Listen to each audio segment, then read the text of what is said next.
आगरा में उस दिन सुबह तो आम दिनों की तरह ही हुई थी, लेकिन शहंशाह अकबर का मिजाज कुछ बदला बदला सा था। वो चुपचाप सिंहासन पर बैठे कुछ घूर रहे थे। उनके हाथ में एक सोने की अशर्फी थी, जिसे वो बार बार पलटकर देख रहे थे। दरबार के सभी लोग, मंत्री, सिपह सालार, सब हैरान थे कि आज शहंशाह इतने खामोश क्यों हैं। किसी की हिम्मत नहीं हो रही थी कि वो बातचीत शुरू करे। अकबर के सबसे ईर्ष्यालु दरबारियों में से एक, मुल्ला दो प्याजा, जो हमेशा बीरबल को नीचा दिखाने का मौका ढूंढता रहता था, उसने अपने पास बैठे हकीम मिर्जा के कान में फुसफुसाया। मुल्ला दो प्याजा ने धीमी आवाज में हकीम मिर्जा के कान में फुसफुसाते हुए कहा, लगता है आज शहंशाह का मिजाज ठीक नहीं, कोई बड़ी चिंता है उन्हें।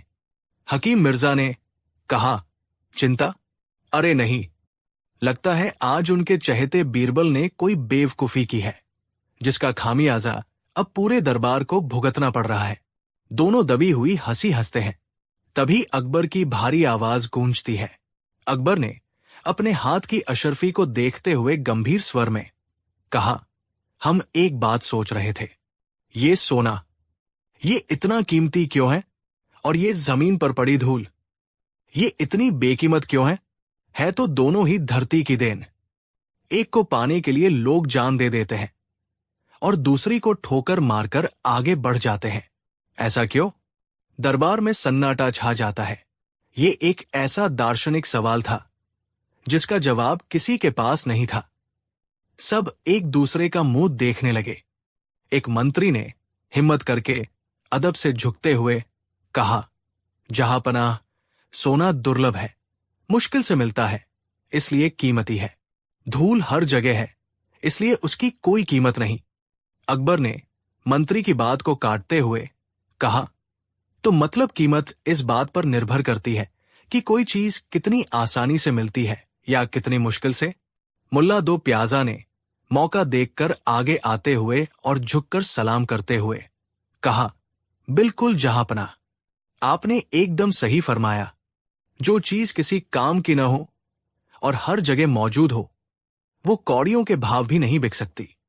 जैसे जैसे ये धूल। ये कहकर मुल्ला दो प्याजा ने अपने पैरों के पास पड़ी जमीन से एक चुटकी धूल उठाई और उसे हवा में उड़ा दिया। अकबर ने एक गहरी सांस लेते हुए कहा, तो क्या इस दुनिया में कोई ऐसा है जो इस बेकीमत धूल से भी दौलत कमा सकता है?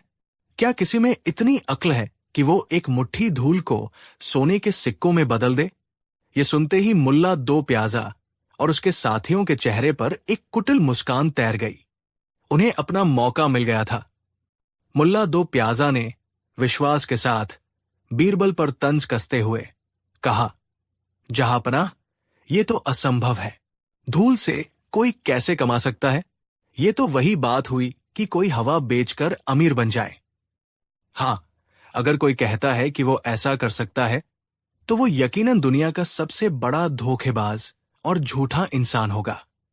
उसकी नजरें सीधे बीरबल पर थी, जो अब तक शांत खड़े सब कुछ देख और सुन रहे थे। अकबर भी बीरबल की तरफ मुड़े। अकबर ने बीरबल की ओर मुड़ते हुए कहा, बीरबल, तुम चुप क्यों हो? क्या मुल्ला सही कह रहे हैं? क्या धूल से पैसा कमाना नामुमकिन है? बीरबल मुस्कुराए। उनकी वही शांत और रहस्यमयी मुस्कान जो उनके दुश्मनों के दिलों में आग लगा देती थी। बीरबल ने मुस्कुराते हुए अदब के साथ कहा, जहांपनाह, इस दुनिया में कुछ भी नामुमकिन नहीं है। कीमत चीज में नहीं, इंसान की सोच और उसकी योजना में होती है। अगर सही तरीका अपनाया जाए तो एक मुट्ठी धूल भी हजारों सोने के सिक्के दिलवा सकती है। ये सुनते ही दरबार में हंसी का फव्वारा छूट पड़ा। मुल्ला दो प्याजा तो जोर जोर से हंसने लगा। मुल्ला दो प्याजा ने अट्टहास करते हुए कहा, हाँ हाँ हाँ, सुन लिया जहांपनाह, सुन लिया। मैंने कहा था न कि ऐसी बातें सिर्फ शेख ही बघारने वाले ही कर सकते हैं। बीरबल, बातें बनाना छोड़ो और हकीकत को स्वीकार करो। अकबर ने चुनौती भरी नजरों से कहा, बीरबल, अगर तुम ऐसा मानते हो तो तुम्हें इसे साबित करना होगा। हम तुम्हें चुनौती देते हैं। अकबर अपने सिंहासन से उठे, बाहर बगीचे की ओर गए और जमीन से एक मुट्ठी धूल उठाई। उन्होंने वापस आकर उस धूल को एक छोटी सी रेशमी थैली में बंद किया। अकबर ने वो थैली बीरबल की ओर बढ़ाते हुए कहा, ये लो बीरबल, ये एक मुट्ठी धूल। हम तुम्हें 7 दिन का समय देते हैं। तुम्हें इसी धूल से और सिर्फ इसी धूल का इस्तेमाल करके कम से कम 1000 सोने की अशर्फियां कमा कर दिखानी होंगी। अगर तुम ऐसा करने में कामयाब रहे तो हम मान जाएंगे कि तुमसे ज्यादा बुद्धिमान इस जहां में कोई नहीं। और अगर तुम नाकामयाब रहे। अकबर एक पल के लिए रुके, उनकी नजरें सख्त हो गई। अकबर ने सख्त स्वर में कहा, तो तुम्हें दरबार में सबके सामने यह मानना होगा कि तुम सिर्फ बड़ी बड़ी बातें करते हो और मुल्ला दो प्याजा तुमसे ज्यादा समझदार है। तुम्हें 1 महीने के लिए अपना पद छोड़ना होगा। क्या तुम्हें यह चुनौती स्वीकार है? पूरा दरबार सांस रोके बीरबल को देख रहा था। यह बीरबल के सम्मान और प्रतिष्ठा का सवाल था। मुल्ला दो प्याजा और उसके साथी मन ही मन जश्न मना रहे थे। उन्हें यकीन था कि बीरबल आज बुरी तरह फंस गए हैं। बीरबल ने शांत भाव से थैली लेते हुए और अदब से झुकते हुए कहा, जहांपनाह, आपका हुक्म सर आंखों पर। मुझे आपकी चुनौती स्वीकार है। बीरबल ने थैली ली, शहंशाह को सलाम किया और चुपचाप दरबार से बाहर चले गए। उनके जाने के बाद दरबार में कानाफूसी का दौर शुरू हो गया। हर कोई यही कह रहा था कि बीरबल ने अपनी जिंदगी की सबसे बड़ी गलती कर दी है। पहला दिन गुजरा, बीरबल ने कुछ नहीं किया। दूसरा दिन गुजरा, बीरबल बस शहर के बाजारों में घूमते रहे, लोगों को देखते रहे, उनकी बातें सुनते रहे। मुल्ला दो प्याजा के जासूस हर पल उन पर नजर रखे हुए थे। वो रोज शाम को शहंशाह को खबर देते। जासूस ने अकबर के सामने अदब से झुकते हुए कहा, जहांपनाह, बीरबल कुछ नहीं कर रहा है। वो बस आवारा लोगों की तरह कभी इस बाजार, कभी उस गली में घूमता रहता है। लगता है उसने हार मान ली है और अब बस समय बर्बाद कर रहा है। अकबर भी चिंतित होने लगे। क्या सच में उन्होंने बीरबल को एक असंभव काम दे दिया था? उधर मुल्ला और उसके दोस्त जश्न की तैयारी करने लगे थे, लेकिन वो ये नहीं जानते थे कि बीरबल का दिमाग एक ऐसी योजना बुन रहा था जिसकी किसी ने कल्पना भी नहीं की थी। तीसरे दिन बीरबल ने उस धूल में कुछ बदलाव किए। उन्होंने जंगल से कुछ सूखी हुई खुशबूदार जड़ी बूटियां मंगवाई, थोड़ा सा चंदन का बुरादा मिलाया और कुछ सूखे गुलाब के फूलों की पंखुड़ियों को पीसकर उस धूल में मिला दिया। अब उस साधारण सी धूल से एक भीनी भीनी रहस्यमयी खुशबू आने लगी थी। उन्होंने उस धूल को वापस उसी शाही रेशमी थैली में नहीं, बल्कि एक और भी ज्यादा खूबसूरत मखमली थैली में रख दिया, जिस पर सोने के तारों से कारीगरी की हुई थी। अब बीरबल का अगला कदम था अपनी योजना को जमीन पर उतारना। उन्होंने अपने एक सबसे भरोसेमंद सहायक को बुलाया। बीरबल ने उसे समझाते हुए कहा, सुनो, तुम्हें आज एक बहुत जरूरी काम करना है। शहर के सबसे बड़े जौहरी बाजार में जाओ और वहां के व्यापारियों के बीच एक खबर फैलानी है। सहायक ने सिर झुकाकर कहा, जी हुजूर, क्या खबर? बीरबल ने कहा, तुम्हें लोगों को बताना है कि हिमालय की पहाड़ियों से एक बहुत बड़े सिद्ध महात्मा आए थे। उन्होंने शहंशाह अकबर के सबसे खास सलाहकार बीरबल की सेवा और बुद्धि से प्रसन्न होकर उन्हें एक चमत्कारी और दिव्य भस्म धूल भेंट की है। ये कोई साधारण भस्म नहीं है। कहा जाता है कि इस भस्म का एक कण भी जिसके पास होता है, उस पर धन और समृद्धि की वर्षा होने लगती है। उस व्यक्ति को शहंशाह का विशेष आशीर्वाद प्राप्त होता है और उसके सारे बिगड़े काम बन जाते हैं। याद रहे, ये बात एक अफवाह की तरह फैलनी चाहिए, जैसे कोई बहुत गुप्त रहस्य हो जो लीक हो गया हो। सहायक सिर झुकाकर चला गया और बीरबल की योजना का पहला चरण शुरू हो गया। जैसा बीरबल ने सोचा था वैसा ही हुआ। आग से भी तेज अफवाह फैलती है। एक कान से दूसरे कान तक पहुंचते पहुंचते बात कई गुना बढ़ गई। लोग चटखारे ले लेकर बातें करने लगे। एक व्यापारी ने दूसरे व्यापारी से कहा, अरे सेठ जी, सुना आपने? बीरबल साहब के हाथ कोई पारस पत्थर लग गया है। दूसरे व्यापारी ने उत्साह से कहा, पारस पत्थर नहीं, कोई जादुई राख है, जो उसे छू ले वो राजा बन जाए। ये अफवाह शहर के सबसे अमीर लेकिन सबसे ज्यादा घमंडी और लालची सेठ धनपत राय के कानों तक भी पहुंची। धनपत राय के पास बेशुमार दौलत थी, लेकिन उसे एक ही चीज की भूख थी, शोहरत और सम्मान। वो चाहता था कि पूरे आगरा में, बल्कि पूरे हिंदुस्तान में उसका नाम हो। वो चाहता था कि शहंशाह अकबर उसे अपना सबसे खास माने। जब उसने इस जादुई धूल के बारे में सुना तो उसकी आंखें चमक उठीं। उसे लगा कि यही वो चीज है जो उसकी मुराद पूरी कर सकती है। धनपत राय ने अपने मुंशी से कहा, पता लगाओ, ये खबर सच्ची है या झूठी?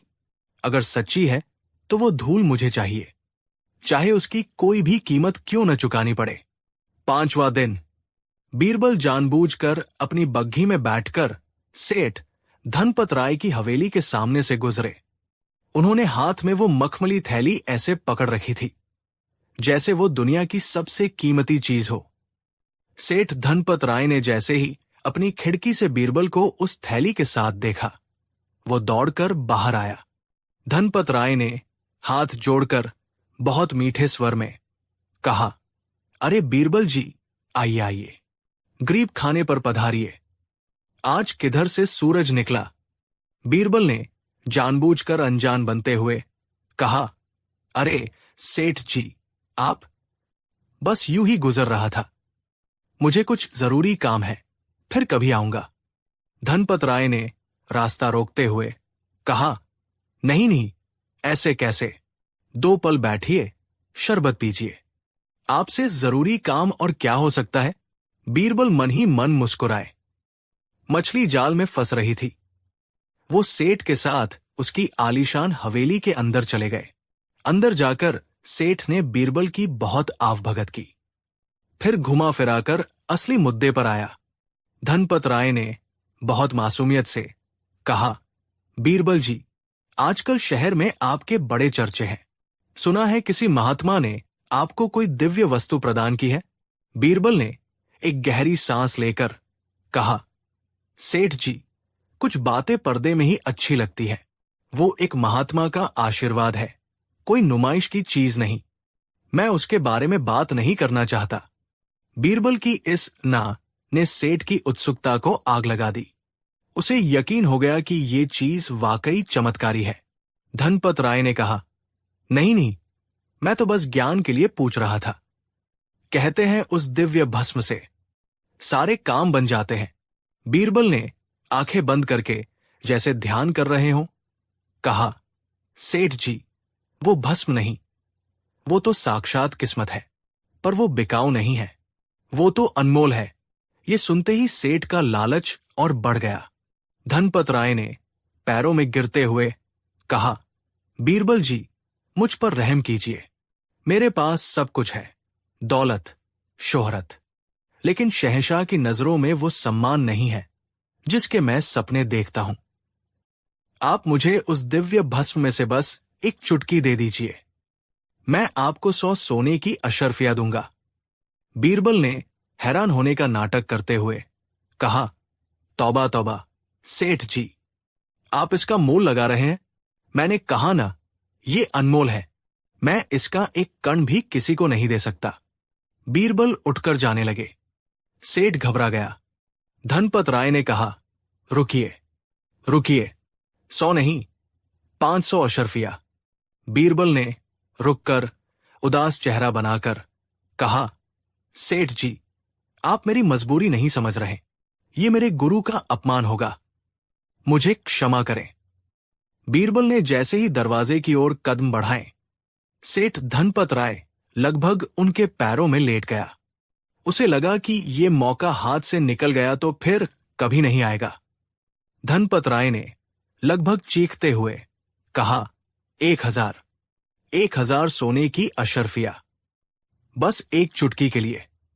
बीरबल ने सोचने का नाटक करते हुए कहा, सेठ जी, बात पैसों की नहीं है, बात है उस आशीर्वाद की। अगर मैं ये आपको दूं तो इसका मतलब होगा कि वो आशीर्वाद अब आपके पास चला जाएगा। धनपत राय ने उत्साह से कहा, हाँ हाँ, मुझे मंजूर है, मुझे वही तो चाहिए। बीरबल ने गंभीर होकर कहा, हूं, लेकिन एक शर्त है। धनपत राय ने कहा, मुझे आपकी हर शर्त मंजूर है। बीरबल ने कहा, यह सौदा हम यहां अकेले में नहीं कर सकते। अगर आपको शहंशाह का आशीर्वाद चाहिए तो ये लेन देन भी उन्हीं के सामने होना चाहिए। आप 7वें दिन भरे दरबार में शहंशाह अकबर के सामने मुझे 2000 सोने की अशर्फिया देंगे और मैं ये पूरी थैली आपको सौंप दूंगा, ताकि शहंशाह स्वयं इस बात के गवाह बने कि ये दिव्य वस्तु अब आपके संरक्षण में है। 2000 अशर्फिया। सेठ एक पल के लिए चौंका। ये बहुत बड़ी रकम थी, लेकिन फिर उसने सोचा, भरे दरबार में शहंशाह के सामने उसे ये दिव्य वस्तु मिलेगी, पूरी दुनिया देखेगी, शहंशाह खुद इस बात के गवाह बनेंगे। इससे बड़ा सम्मान और क्या हो सकता है? ये तो 2000 अशर्फियों में बहुत ही सस्ता सौदा है। धनपत राय ने खुशी से कांपती आवाज में कहा, मुझे मंजूर है बीरबल जी, मुझे सब कुछ मंजूर है। 7वें दिन भरे दरबार में 2000 सोने की अशर्फिया। बीरबल मुस्कुराए और अपनी बग्घी में बैठकर चले गए। उनकी योजना कामयाब हो चुकी थी। अकबर ने बेचैनी से कहा, बीरबल कहाँ है? 7 दिन पूरे हो गए, क्या वो हमारी चुनौती पूरी नहीं कर पाए? तभी बीरबल दरबार में प्रवेश करते हैं। उनके चेहरे पर वही आत्मविश्वास और शांति है। उनके पीछे पीछे सेठ धनपत राय अपने नौकरों के साथ प्रवेश करता है, जिनके हाथों में सोने की अशर्फियों से भरी 2 बड़ी बड़ी थैलियां हैं। पूरा दरबार हैरान रह जाता है। मुल्ला 2 प्याजा का मुंह खुला का खुला रह जाता है। बीरबल ने अकबर को अदब से सलाम करते हुए कहा, जहांपनाह, आपके दिए हुए 7 दिन आज पूरे हुए और ये रहा आपकी चुनौती का नतीजा। सेठ धनपत राय आगे बढ़ता है और अशर्फियों की दोनों थैलियां अकबर के कदमों में रख देता है। धनपत राय ने अदब से झुकते हुए कहा, शहंशाह सलामत। ये 2000 सोने की अशर्फिया है। मैं ये आपके सबसे योग्य सलाहकार श्रीमान बीरबल जी को उनकी दिव्य वस्तु के बदले में भेंट कर रहा हूं। अकबर की आंखें आश्चर्य से फैल जाती है। वो बीरबल की तरफ देखते हैं, फिर सेठ की तरफ और फिर उन अशर्फियों की तरफ। अकबर ने हैरानी से कहा, बीरबल, ये सब क्या है? ये सेठ तुम्हें 2000 अशर्फिया क्यों दे रहा है और किस दिव्य वस्तु के बदले में? बीरबल आगे बढ़ते हैं और वो मखमली थैली सेठ धनपत राय को सौंप देते हैं। फिर वो अकबर की ओर मुड़ते हैं। बीरबल ने मुस्कुराते हुए अकबर के सामने अदब से झुककर कहा, जहांपनाह, आपको याद है आपने मुझे एक मुट्ठी धूल दी थी? ये वही धूल है। ये सुनते ही दरबार में एक जोर का ठहाका गूंजता है, लेकिन इस बार ये ठहाका मुल्ला पर नहीं, बल्कि बीरबल की बुद्धिमानी पर था। मुल्ला 2 प्याजा का चेहरा शर्म से लाल हो गया था। सेठ धनपत राय भी सक्का गया। क्या ये सिर्फ धूल है? अकबर ने उत्सुकता और प्रशंसा के साथ कहा, बीरबल, साफ साफ बताओ, ये तुमने कैसे किया? बीरबल ने मुस्कुराते हुए कहा, जहांपनाह, ये बहुत आसान था। मैंने धूल नहीं बेची, क्योंकि धूल तो आज भी बेकीमत है। मैंने सेठ जी को वो बेचा जो ये खरीदना चाहते थे। बीरबल ने सेठ से कहा, सेठ जी, आपको दौलत नहीं चाहिए थी, आपके पास वो पहले से है। आपको चाहिए था सम्मान, शोहरत और शहंशाह की नजरों में एक खास जगह। मैंने आपको वही बेचा।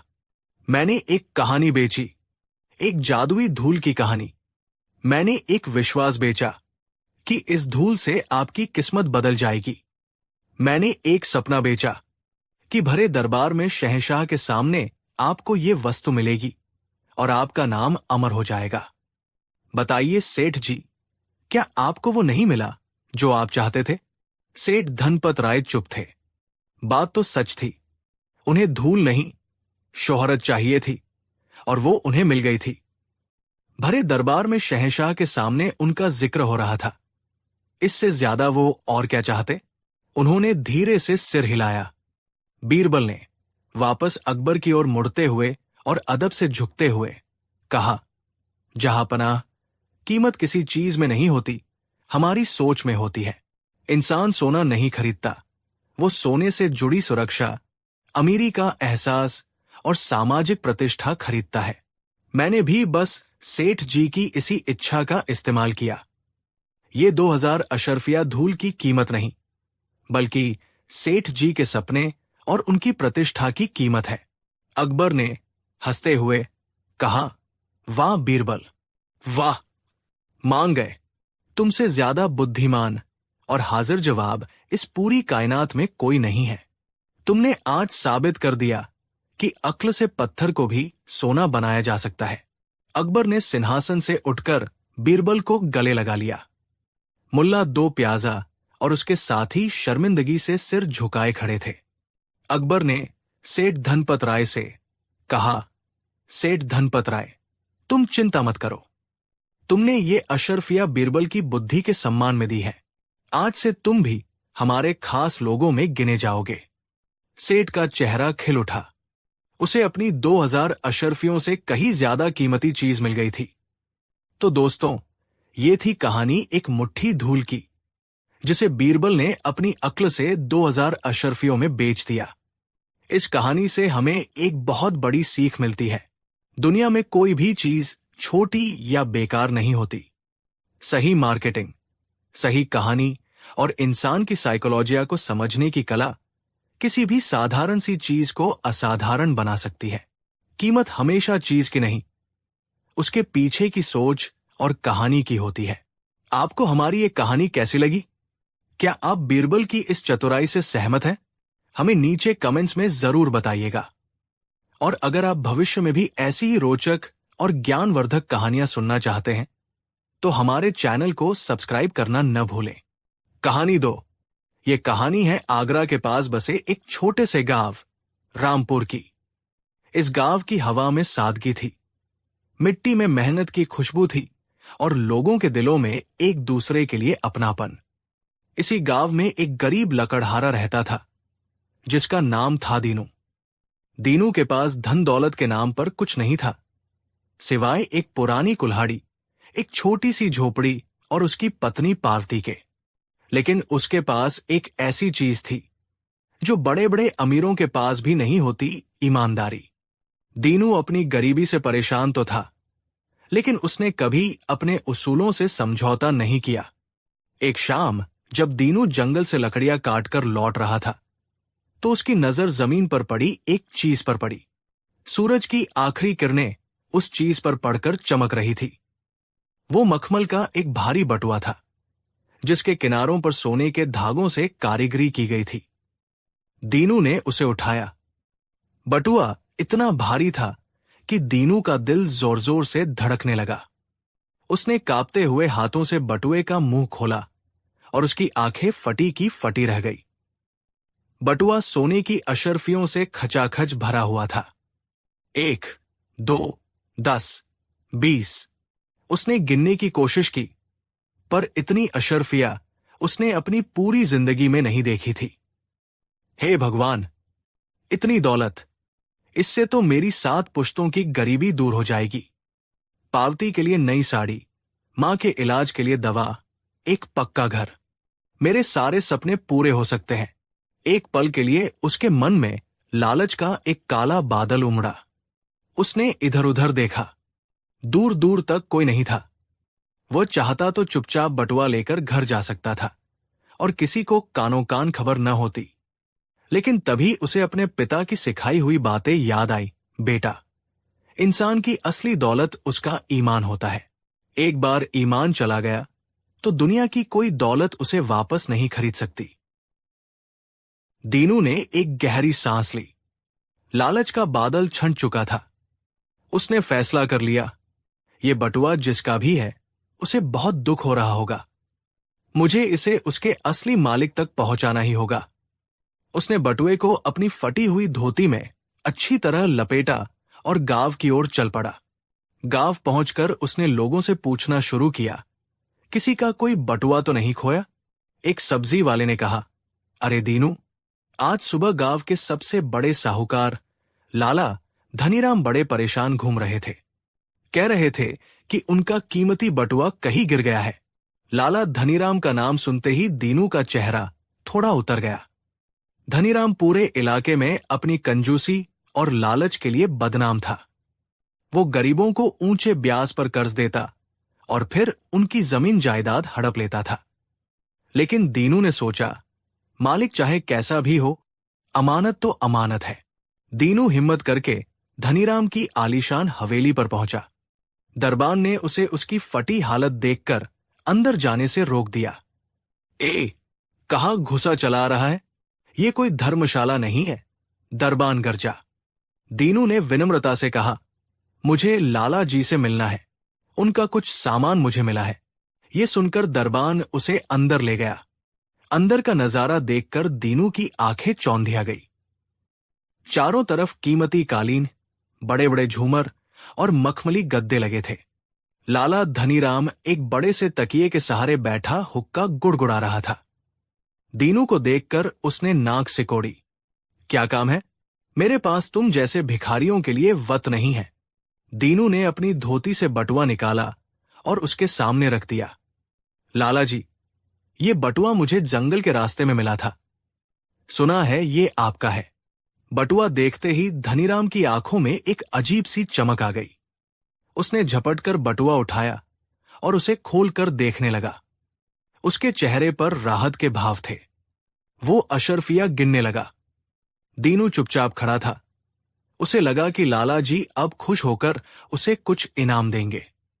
लेकिन जो हुआ वो दीनू ने सपने में भी नहीं सोचा था। अशर्फिया गिनने के बाद धनीराम अचानक चिल्लाया, चोर, बेईमान, तूने मेरी आधी दौलत चुरा ली। दीनू हक्का बक्का रह गया। ये आप क्या कह रहे हैं लाला जी? मैंने तो जैसा मिला वैसा ही आपको लाकर दे दिया। धनीराम और जोर से चीखा, झूठ बोलता है। मेरे इस बटुए में पूरी 200 अशर्फिया थी और अब इसमें सिर्फ 100 है। बोल, बाकी की 100 अशर्फिया कहाँ छुपाई है? लाला धनीराम की आवाज सुनकर हवेली के नौकर और दरबान इकट्ठा हो गए। दीनू की आंखों में आंसू आ गए। वो गिड़गिड़ाने लगा, नहीं सेठ जी, मुझ गरीब पर ऐसा झूठा इल्जाम मत लगाइए। मैंने एक भी अशर्फी को हाथ नहीं लगाया। आपकी अमानत लौटाकर मैंने क्या कोई गुनाह कर दिया? लेकिन लालची धनीराम के मन में तो कुछ और ही चल रहा था। उसने सोचा कि ये अच्छा मौका है। इस गरीब को फंसाकर मैं इससे और 100 अशर्फिया ऐंठ लूंगा। उसने दरबानों को हुक्म दिया, पकड़ लो इस चोर को और इसे गांव के कोतवाल के पास ले चलो। आज मैं इसे सबक सिखाकर ही रहूंगा। बेचारा दीनू, जो अपनी ईमानदारी पर गर्व करता था, आज उसी ईमानदारी की वजह से चोर बन गया था। दरबान उसे घसीटते हुए कोतवाल के पास ले गए। पीछे पीछे धनीराम अपनी झूठी कहानी का ढिंढोरा पीटता हुआ चल रहा था। कोतवाली में धनीराम ने अपनी पूरी ताकत लगा दी। कोतवाल भी धनीराम के कर्ज के नीचे दबा हुआ था। उसने दीनू की एक न सुनी। कोतवाल ने फैसला सुनाया, दीनू, तुम्हारे खिलाफ चोरी का इल्जाम साबित होता है।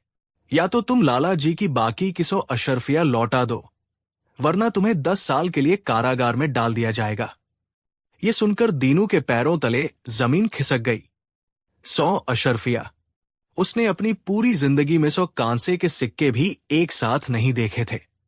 वो कहां से लाता 100 सोने की अशर्फिया? वो रोता रहा, चीखता रहा, अपनी ईमानदारी की कस्में खाता रहा, लेकिन उसकी सुनने वाला कोई नहीं था। उसकी पत्नी पार्वती जब कोतवाली पहुंची तो अपने पति की ये हालत देखकर टूट गई। पूरी रात दीनू और पार्वती रोते रहे। उन्हें लग रहा था कि अब उनकी दुनिया खत्म हो गई। ईमानदारी का ऐसा भयानक सिला मिलेगा, उन्होंने कभी सोचा न था। तभी पार्ती को एक विचार आया। उसने दीनू के कान में कहा, सुनिए जी, मैंने सुना है कि बादशाह अकबर के दरबार में बीरबल नाम के एक मंत्री हैं। वो बहुत बुद्धिमान है और दूध का दूध, पानी का पानी कर देते हैं। हमें उनके पास चलना चाहिए। वही हमारी आखिरी उम्मीद है। दीनू की आंखों में एक हल्की सी आशा की किरण जागी। हां, बीरबल, शायद वही इस नाइंसाफी से उसे बचा सकते हैं। अगली सुबह उन्होंने गांव वालों से थोड़ा बहुत उधार मांगा और अपनी किस्मत आजमाने के लिए आगरा की ओर निकल पड़े। ये एक लंबा और थका देने वाला सफर था। कई दिनों तक पैदल चलने के बाद भूखे प्यासे वे आखिरकार बादशाह अकबर की सल्तनत की राजधानी आगरा पहुंचे। शाही दरबार की शान शौकत देखकर दीनू और पार्ती की आंखें खुली रह गई। किसी तरह हिम्मत जुटाकर वे दरबार में पेश हुए। उनके पीछे पीछे लाला धनीराम भी अपना मामला लेकर पहुंच गया था। अकबर ने पूरी कहानी सुनी। दीनू ने रो रो कर अपनी बेगुनाही की दास्तां सुनाई और धनीराम ने बड़े ही नाटकीय ढंग से अपनी चोरी का किस्सा बयान किया। अकबर भी सोच में पड़ गए। एक तरफ एक गरीब लकड़हारा था जिसकी आंखों में सच्चाई दिख रही थी। दूसरी तरफ एक अमीर साहूकार था जिसके पास अपनी बात को साबित करने के लिए कोई गवाह नहीं था सिवाय उसके अपने शब्दों के। अकबर ने अपने सबसे भरोसेमंद सलाहकार की ओर देखा। बीरबल, इस मामले ने हमें दुविधा में डाल दिया है। एक ईमानदार को सजा न मिल जाए और एक गुनहगार बच न जाए। अब आप ही कोई रास्ता सुझाइए। सारा दरबार बीरबल की ओर देखने लगा। बीरबल अपनी जगह से उठे और शांत भाव से पहले दीनू के पास गए। बीरबल ने दीनू से पूछा, दीनू, जब तुम्हें यह बटुआ मिला तो क्या तुमने उसे खोला था? दीनू ने ईमानदारी से कहा, जी हुजूर, मैंने बस ये देखने के लिए खोला था कि इसमें क्या है। मुझे सोने की अशर्फियां दिखी, पर मैंने उन्हें गिना नहीं। मैं तो बस उसे उसके मालिक तक पहुंचाना चाहता था। फिर बीरबल लाला धनीराम के पास गए। उनकी आंखों में एक ऐसी तेजी थी जिसे देखकर धनीराम थोड़ा घबरा गया। बीरबल ने पूछा, लाला जी, क्या आपको पूरा यकीन है कि आपके बटुए में ठीक 200 अशर्फियां थी? न एक कम, न एक ज्यादा? धनीराम ने पूरे आत्मविश्वास से कहा, जी हुजूर, मुझे अच्छी तरह याद है। मैंने सुबह घर से निकलने से पहले खुद गिनी थी। पूरी 200 अशर्फियां थी। बीरबल मुस्कुराए, एक ऐसी मुस्कान जिसमें रहस्य और बुद्धिमानी छिपी थी। उन्होंने अपना चेहरा बादशाह अकबर की ओर किया और पूरे दरबार को संबोधित करते हुए कहा, जहांपनाह, मामला बिल्कुल शीशे की तरह साफ है। पूरा दरबार हैरान था। साफ कैसे? बीरबल ने अपनी बात आगे बढ़ाई। लाला धनीराम का कहना है कि उनके बटुए में 200 अशर्फियां थी और दीनू को जो बटुआ मिला है उसमें सिर्फ 100 अशर्फियां है। उन्होंने एक पल का विराम लिया जिससे सबकी उत्सुकता बढ़ गई। फिर उन्होंने वो कहा जिसने पूरे मामले का पासा ही पलट दिया, इसका मतलब तो ये हुआ जहांपनाह कि ये बटुआ लाला धनीराम का है ही नहीं। दरबार में सन्नाटा छा गया। धनीराम का मुंह खुला का खुला रह गया। बीरबल ने अपनी बात को और स्पष्ट किया, लाला जी का बटुआ जिसमें 200 अशर्फियां थी वो तो अभी भी कहीं खोया हुआ है। हमें उसे ढूंढने के लिए मुनादी करवानी चाहिए। ये बटुआ तो किसी और बेचारे का है जिसके 100 सिक्के खो गए हैं। फिर बीरबल दीनू की ओर मुड़े और बोले, दीनू, तुम्हारी ईमानदारी प्रशंसनीय है। चूंकि इस 100 अशर्फियों वाले बटुए का कोई और मालिक सामने नहीं आया है, इसलिए सल्तनत के कानून के अनुसार यह बटुआ अब तुम्हारा हुआ। तुम इसे रख सकते हो। ये सुनते ही लाला धनीराम के पैरों तले से जमीन खिसक गई। अरे ये क्या हो गया? लालच के चक्कर में तो उसकी अपनी 100 अशर्फियां भी हाथ से जा रही थी। वो अपनी ही चाल में बुरी तरह फंस चुका था। वो फौरन जमीन पर गिर पड़ा और चिल्लाया, नहीं हुजूर, रुकिए, ये बटुआ मेरा ही है। मेरे ही बटुए में 100 अशर्फियां थी। मैंने लालच में आकर झूठ बोल दिया था। मुझे माफ कर दीजिए जहांपना। धनीराम ने अपना गुनाह कबूल कर लिया था। दरबार में मौजूद हर व्यक्ति बीरबल की बुद्धिमानी देखकर दंग रह गया। उन्होंने बिना किसी गवाह या सबूत के सिर्फ तर्क और चतुराई से सच को बाहर निकाल लिया था। बादशाह अकबर का चेहरा गुस्से से लाल हो गया। उन्होंने धनीराम को फटकार लगाई, धूर्त, एक तो तूने इस गरीब की ईमानदारी का अपमान किया, ऊपर से मेरे दरबार को गुमराह करने की कोशिश की। तेरी ये हिम्मत। बादशाह अकबर ने फैसला सुनाया, लाला धनीराम, तुम्हारे इस अपराध के लिए तुम्हें 100 अशर्फियों का जुर्माना भरना होगा, जो शाही खजाने में जमा होंगी। और इस ईमानदार दीनू को, जिसने तुम्हारी अमानत लौटाई, तुम इनाम के तौर पर 50 अशर्फिया दोगे। इसके बाद उन्होंने दीनू की ओर देखकर कहा, और दीनू, तुम्हारी ईमानदारी से हम बहुत प्रसन्न हुए। सल्तनत की ओर से तुम्हें भी 100 अशर्फियों का इनाम दिया जाता है। जाओ और सम्मान के साथ अपना जीवन जियो। दीनू और पालती की आंखों से खुशी के आंसू बहने लगे। उन्होंने बीरबल और बादशाह अकबर का लाख लाख शुक्रिया अदा किया। जिस ईमानदारी ने उन्हें चोर बना दिया था, आज उसी ईमानदारी ने उन्हें अमीर और सम्मानित बना दिया था। ये कहानी हमें सिखाती है कि सच्चाई और ईमानदारी का रास्ता मुश्किल हो सकता है, उस पर कांटे हो सकते हैं, लेकिन अंत में जीत हमेशा सच्चाई की ही होती है। और लालच एक ऐसा जाल है जो इंसान को आखिर में खुद ही फंसा लेता है। बीरबल की बुद्धिमानी ने एक बार फिर यह साबित कर दिया था कि न्याय की रोशनी को कोई भी झूठ का अंधेरा ज्यादा देर तक रोक नहीं सकता। कहानी 3। उस शाम दीवाने खास में जैसे तारीफों का बाजार लगा था।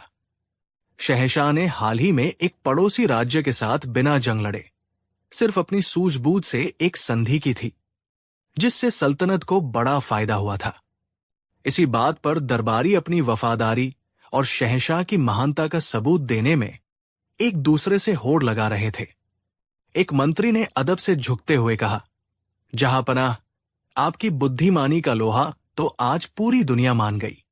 हम तो धन्य हो गए कि हमें आप जैसे शहंशाह की सेवा करने का मौका मिला। हमारी तो हर सांस पर सिर्फ आपका नाम लिखा है।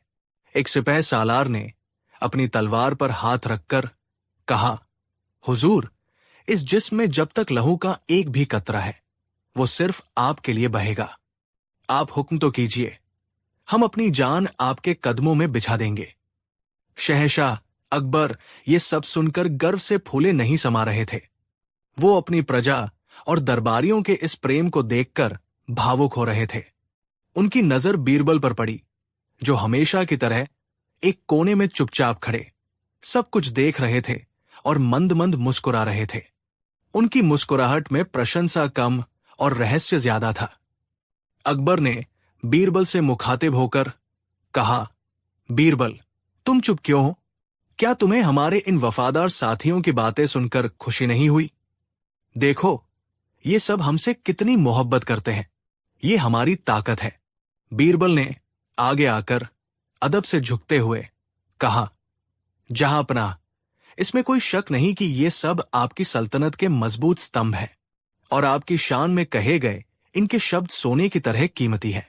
बीरबल ने अपनी बात को आगे बढ़ाते हुए कहा, लेकिन जहांपनाह, एक सवाल मेरे जहन में अक्सर आता है। क्या ये चमक सोने की है या सोने पर चढ़े पानी की? वफादारी की असली परख बोल से नहीं, कर्म से होती है, और कर्म की परीक्षा तब होती है जब इंसान को अपनी पसंदीदा चीजों के बीच चुनाव करना पड़े।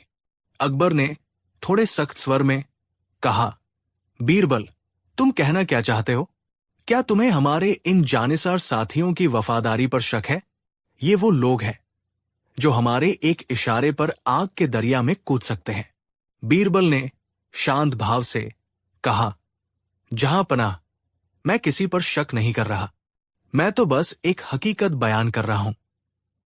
इंसान की सबसे बड़ी मोहब्बत आप है या कुछ और, इसका पता तो तभी चलेगा जब आप और वो कुछ और तराजू के 2 पलड़ों पर रखे जाएं। अकबर ने कहा, ठीक है बीरबल, हम तुम्हें चुनौती देते हैं। तुम साबित करके दिखाओ कि हमारे दरबारी हमसे ज्यादा किसी और चीज से मोहब्बत करते हैं। अगर तुम ये साबित करने में कामयाब रहे तो हम तुम्हें अपना सबसे बड़ा सलाहकार मानेंगे, और अगर तुम गलत साबित हुए तो तुम्हें 1 महीने तक दरबार में मुंह दिखाने की इजाजत नहीं होगी। बोलो, मंजूर है? बीरबल ने मुस्कुराते हुए कहा, जहां पनाह, मुझे आपकी चुनौती मंजूर है, लेकिन इसके लिए आपको मेरी एक योजना में मेरा साथ देना होगा। अकबर ने कहा, बोलो, क्या योजना है तुम्हारी? बीरबल ने कहा, जहां पनाह, हम 1 हफ्ते बाद शाही बाग में एक जश्न वफादारी का आयोजन करेंगे। इस जश्न में हम 2 बड़े बड़े फुआरे बनवाएंगे। एक फुआरे का नाम होगा फुआरा ए जहां पनाह और दूसरे का नाम होगा फुआरा ए दौलत। अकबर ने उत्सुकता से पूछा, और फिर? बीरबल ने कहा, फिर ये कि फुआरा ए जहां पनाह से गुलाब जल, केवड़ा और इत्र की खुशबूदार फुहारें निकलेंगी। जो भी दरबारी इस फुआरे के पास जाएगा और इसके पानी को अपने ऊपर छिड़केगा, ये माना जाएगा कि उसने शहंशाह के प्रति अपनी वफादारी और सम्मान प्रकट किया है। दरबारी ये सुनकर बहुत खुश हुए। उन्हें लगा ये तो बहुत आसान काम है। बीरबल ने अपनी असली चाल चलते हुए कहा, और जो दूसरा फुआरा होगा, फुआरा ए दौलत, उससे पानी की जगह सोने और चांदी की अशर्फिया और सिक्के बरसेंगे। ये सुनते ही दरबारियों की आंखों में एक अजीब सी चमक आ गई। उनकी सांसें तेज हो गई। बीरबल ने अपनी योजना का अंतिम हिस्सा बताते हुए कहा, शर्त बस इतनी सी होगी कि हर दरबारी को दोनों में से किसी एक ही फुआरे के पास जाने की इजाजत होगी। वो या तो फुआरा ए जहां पनाह से सम्मान ले सकता है या फुआरा ए दौलत से दौलत। और इस पूरे जश्न के दौरान आप और मैं पर्दे के पीछे छिपकर सब कुछ देखेंगे। अकबर ने हंसते हुए कहा, वाह बीरबल, क्या योजना बनाई है। ठीक है, हमें तुम्हारी शर्त मंजूर है। हम भी तो देखें कि हमारे दरबारी दौलत को ठोकर मारकर हमारी इज्जत कैसे चुनते हैं। तैयारी शुरू की जाए। वो 1 हफ्ता बड़ी गहमा गहमी में बीता। शाही बाग को दुल्हन की तरह सजाया गया। बीचों बीच थोड़ी दूरी पर 2 शानदार फुआरे बनाए गए। एक फुआरा संगमरमर का था, जिस पर नायाब नक्काशी थी, और उसके ऊपर शहंशाह का ताज बना हुआ था। ये था फुआरा ए जहां पनाह। उससे थोड़ी दूर सोने और चांदी से मढ़ा हुआ एक दूसरा फुआरा था, जो अपनी चमक से आंखों को चौंधिया रहा था। ये था फुआरा ए दौलत। जश्न का दिन आ गया। सभी दरबारी, मंत्री और अमीर उमरा अपने सबसे कीमती लिबासों में सज-धज कर पहुंचे। सबके चेहरे पर एक दिखावटी उत्साह था। बीरबल ने ऊंची आवाज में कहा, शहंशाह हिंदोस्तां के सभी वफादार साथियों, आज जश्न वफादारी में आपका स्वागत है। जैसा कि आप देख रहे हैं, आपके सामने 2 फुआरे हैं। एक पर शहंशाह का सम्मान है, दूसरे पर दुनिया की दौलत। आपको दोनों में से किसी एक को चुनना है। आपका चुनाव आपकी वफादारी का सबसे बड़ा सबूत होगा। शहंशाह आज किसी जरूरी काम की वजह से यहां मौजूद नहीं है, लेकिन उनकी नजरें आप सब पर है। आप एक एक करके आए और अपना चुनाव करें। अकबर ने विश्वास के साथ कहा, देखना बीरबल, आज तुम गलत साबित होगे। मेरा हर एक दरबारी दौलत को ठोकर मारकर मेरे सम्मान वाले फुआरे की तरफ जाएगा। बीरबल ने सिर्फ मुस्कुराकर कहा, जहां पनाह, बस देखते जाइए। परीक्षा शुरू हुई। सबसे पहले वो मंत्री आगे बढ़े, जो दरबार में सबसे ज्यादा लच्छेदार बातें करते थे। वो मंच पर आए। उन्होंने जोर से नारा लगाया, शहंशाह अकबर जिंदाबाद। हमारी जान भी उन पर कुर्बान। नारा लगाने के बाद मंत्री जी मंच से उतरे और बिना एक पल सोचे सीधे फुआरे दौलत की तरफ बढ़ गए। उन्होंने अपनी झोली फैलाई और बरसती हुई अशर्फियों को लालच भरी नजरों से भरने लगे। अकबर ने हैरानी से कहा, ये क्या? शायद इनसे गलती हो गई। बीरबल ने शांत भाव से कहा, जहां पनाह, ये गलती नहीं, चुनाव है। अभी और देखिए। इसके बाद दूसरा दरबारी आया, तीसरा आया, चौथा आया। एक एक करके सब आते, शहंशाह की शान में जोर जोर से नारे लगाते, उनकी वफादारी की कस्में खाते, और फिर बिना किसी हिचकिचाहट के सीधे दौलत के फुवारे की ओर दौड़ पड़ते। वहां का दृश्य देखने लायक था। लोग एक दूसरे को धक्का दे रहे थे, अशर्फिया लूटने के लिए एक दूसरे पर गिर रहे थे। अपनी पगड़ियां, अपनी इज्जत सब भूलकर वो बस दौलत बटोरने में लगे थे। पर्दे के पीछे बैठे अकबर का चेहरा अब सफेद पड़ चुका था। उनका गर्व, उनका विश्वास सब चकनाचूर हो रहा था। जिन लोगों को वो अपना परिवार समझते थे, जिनके लिए वो कुछ भी करने को तैयार रहते थे, आज वो सब उनकी आंखों के सामने बिक रहे थे, चंद सोने चांदी के सिक्कों के लिए। उनकी आंखों में गुस्सा, दुख और हैरानी का एक तूफान उमड़ रहा था। अकबर ने कांपती हुई आवाज में कहा, बीरबल, ये सब। बीरबल ने अकबर के कंधे पर हाथ रखते हुए कहा, जहां पनाह, यही हकीकत है, यही इंसान की फितरत है। जुबान से वफादारी जताना दुनिया का सबसे आसान काम है। जब आखिरी दरबारी भी दौलत के फुवारे से अपनी झोली भरकर चला गया और फुवारा एजहां के पास कोई नहीं गया, तो अकबर से और बर्दाश्त नहीं हुआ। अकबर ने शेर की तरह दहाड़ते हुए कहा, रुको, रुक जाओ सब के सब, नम कहरामो। अकबर ने दुख और गुस्से से भरी आवाज में कहा, तो ये है तुम्हारी वफादारी, ये है तुम्हारी मोहब्बत। अभी कुछ देर पहले तुम सब मेरे लिए जान देने की कस्में खा रहे थे, और चंद सिक्कों की खनक ने तुम्हारी सारी कस्में, सारी वफादारी खरीद ली।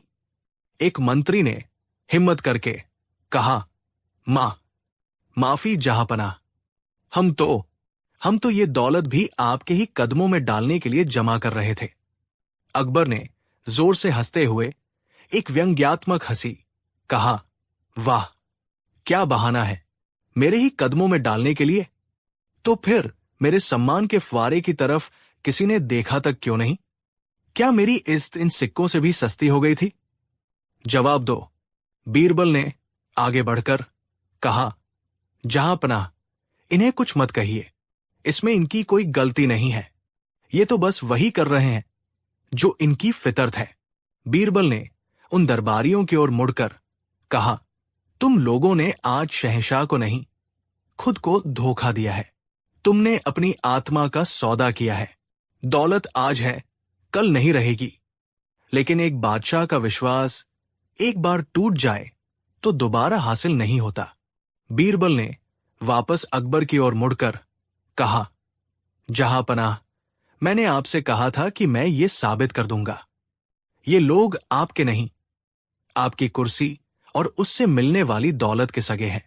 असली वफादार वो नहीं जो जुबान से मीठा हो, बल्कि वो है जो मुश्किल वक्त में बिना किसी लालच के आपके साथ खड़ा रहे।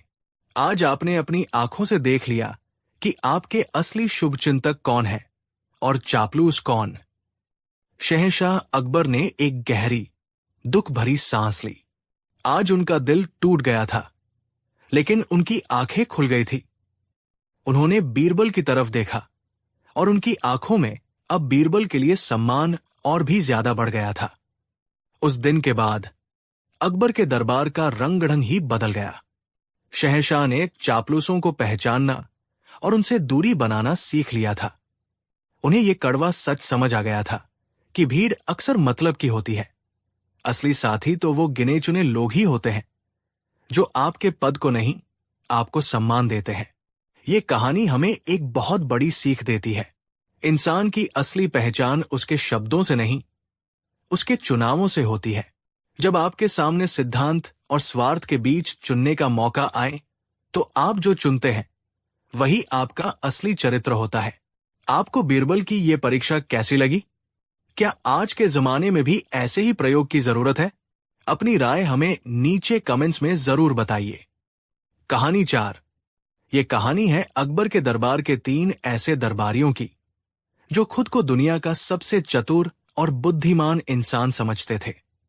ये तीनों दरबारी मुल्ला दो प्याजा, हकीम चिड़चिड़े शाह और सेनापति घमंड सिन्हा बीरबल की बढ़ती शोहरत से बहुत जलते थे।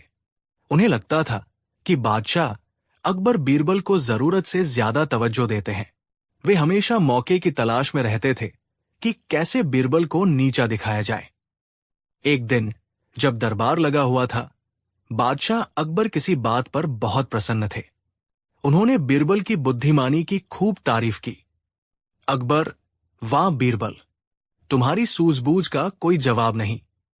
तुम सच में हमारे नवरत्नों में सबसे चमकदार हीरे हो।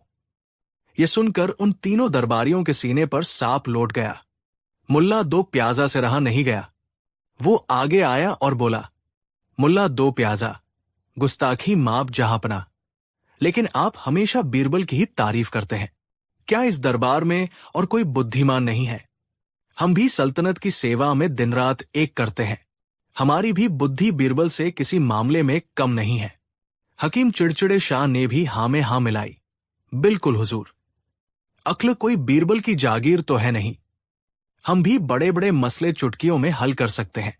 सेनापति घमंड सिंह ने अपनी मूंछों पर ताव देते हुए कहा, और जहां बुद्धि काम न आए वहां ताकत काम आती है। जहांपना, हम तीनों मिलकर किसी भी समस्या को सुलझा सकते हैं। अकबर मुस्कुराए। उन्हें अपने दरबारियों की जलन साफ दिख रही थी। उन्होंने बीरबल की ओर देखा, जैसे पूछ रहे हों, अब क्या किया जाए? बीरबल ने सिर झुकाया और बोले, जहांपना, इसमें कोई शक नहीं कि ये तीनों दरबारी बहुत काबिल और बुद्धिमान हैं। शायद मैं ही इनके सामने कुछ नहीं हूं। ये सुनकर तीनों दरबारी और फूलकर कुप्पा हो गए। उन्हें लगा कि बीरबल ने डरकर हार मान ली है। अकबर ने कहा, ठीक है, तो आज हम तुम तीनों की बुद्धिमानी की परीक्षा लेंगे।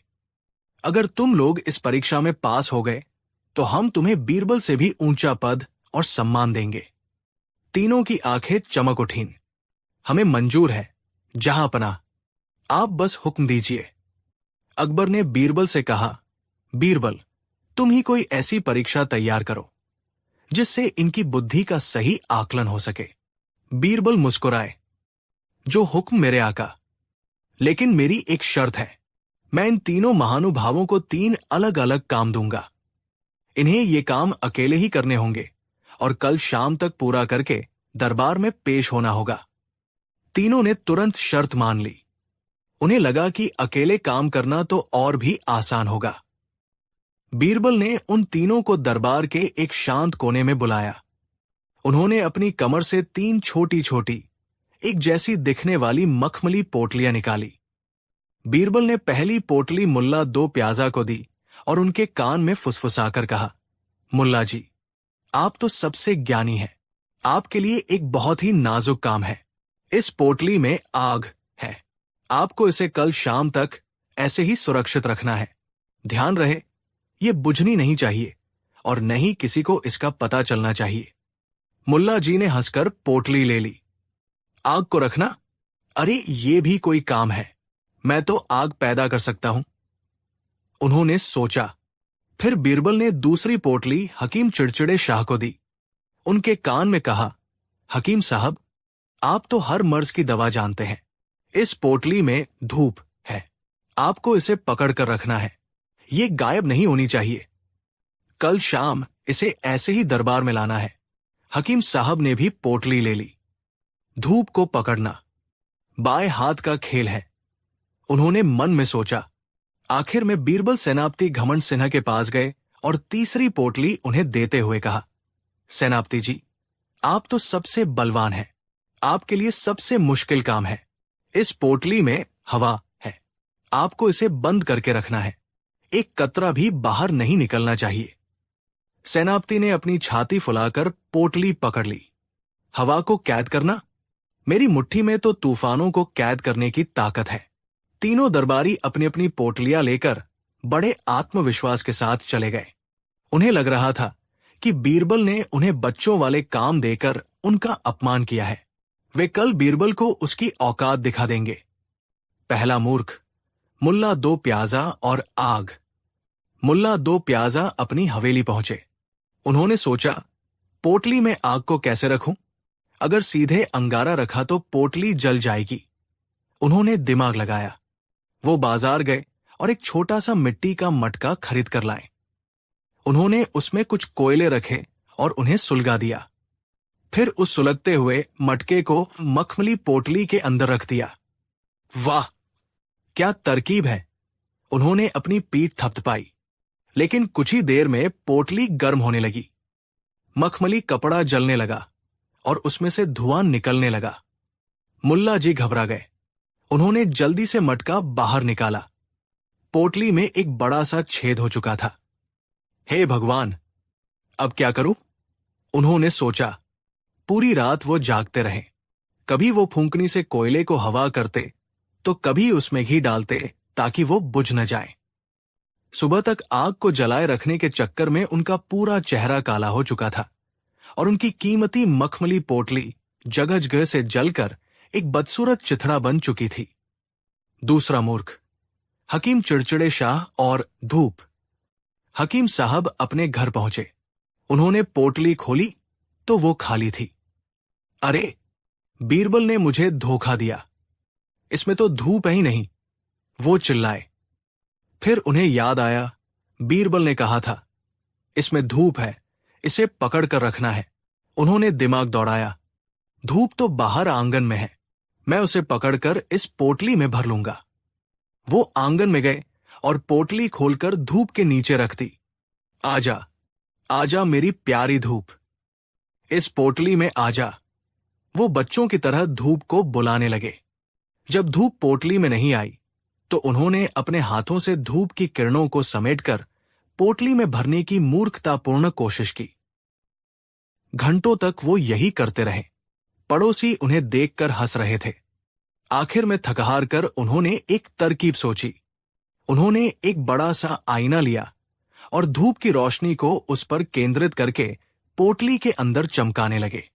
उन्हें लगा कि इस तरह धूप पोटली में कैद हो जाएगी। वो पूरी रात उस आईने को पकड़कर बैठे रहे ताकि जैसे ही सुबह सूरज निकले वो उसकी पहली किरण को पोटली में कैद कर सके। तीसरा मूर्ख, सेनापति घमंड सिंह और हवा। सेनापति घमंड सिंह अपने महल पहुंचे। उन्होंने भी पोटली खोली तो वो खाली मिली। धूर्त बीरबल, मुझे खाली पोटली थमा दी, वो गरजे। फिर उन्हें बीरबल के शब्द याद आए, इसमें हवा है, इसे बंद रखना है। हाँ, हवा तो हर जगह है। मैं इस पोटली में हवा भरकर इसका मुंह कसकर बांध दूंगा। उन्होंने पोटली का मुंह खोला और उसे हवा में जोर जोर से घुमाया। फिर फुर्ती से उसका मुंह पकड़कर उसे एक रस्सी से कसकर बांध दिया। हा हा हा, हो गई हवा कैद। वो अपनी बुद्धिमानी पर इतराए। लेकिन कुछ ही देर में उन्हें शक हुआ, क्या हवा सच में अंदर है? कहीं निकल तो नहीं गई? उन्होंने पोटली को हिलाया, दबाया, कान के पास लगाकर सुना। उन्हें कुछ महसूस नहीं हुआ। नहीं, हवा बहुत चालाक होती है, वो जरूर निकल गई होगी। उन्होंने रस्सी खोली, फिर से पोटली में हवा भरी और इस बार और भी कसकर उसे बांध दिया। ये सिलसिला पूरी रात चलता रहा। हर थोड़ी देर में उन्हें लगता कि हवा निकल गई है और वो फिर से उसे भरने लगते। सुबह तक वो इतने थक चुके थे जैसे कोई जंग लड़कर आए हों और उनके हाथ रस्सी कसते कसते लाल हो गए थे। अगली शाम जब दरबार लगा तो सबकी नजरें उन 3 महानुभावों पर थी। तीनों की हालत देखने लायक थी। मुल्ला दो प्याजा का मुंह काला था और हाथ में जली हुई पोटली थी। हकीम चिड़चिड़े शाह की आंखें नींद की कमी से लाल थी और वो एक आईना साथ लिए हुए थे। और सेनापति घमंड सिंह बुरी तरह थके हुए लग रहे थे और अपनी पोटली को ऐसे सीने से चिपकाए हुए थे जैसे वो कोई खजाना हो। अकबर ने पूछा, तो कहो बुद्धिमानी के पुतलो, क्या तुम लोग अपना अपना काम पूरा कर पाए? सबसे पहले मुल्ला दो प्याजा आगे आए। उन्होंने अपनी जली हुई पोटली बादशाह के सामने रख दी जिसमें अभी भी कुछ कोयले सुलग रहे थे। देखिए जहांपना, मैं पूरी रात जागकर इस आग को सुरक्षित लाया हूं। बस ये पोटली थोड़ी जल गई। फिर हकीम साहब आए। उन्होंने अपनी खाली पोटली दिखाते हुए कहा, हुजूर, धूप को पकड़ना असंभव है, लेकिन मैंने उसे इस आईने में कैद कर रखा है। देखिए, मैं जब इसे हिलाता हूं तो रोशनी चमकती है। उन्होंने आईने से दीवार पर रोशनी चमकाकर दिखाई। आखिर में सेनापति घमंड सिन्हा आए। उन्होंने अपनी कसकर बंधी पोटली मेज पर रखी। जहां पनाह, मैंने हवा को इस पोटली में कैद कर दिया है। आप चाहें तो खुद देख सकते हैं ये कितनी फूली हुई है। तीनों अपनी अपनी उपलब्धियों का बखान कर रहे थे और बीरबल की ओर देखकर व्यंग्य से मुस्कुरा रहे थे। अब बीरबल की बारी थी। वो शांत भाव से आगे आए। उन्होंने मुल्ला दो प्याजा से कहा, मुल्ला जी, मैंने आपको आग सुरक्षित लाने को कहा था। ये नहीं कहा था कि आप उसके चक्कर में कीमती मखमली पोटली को ही जला दें।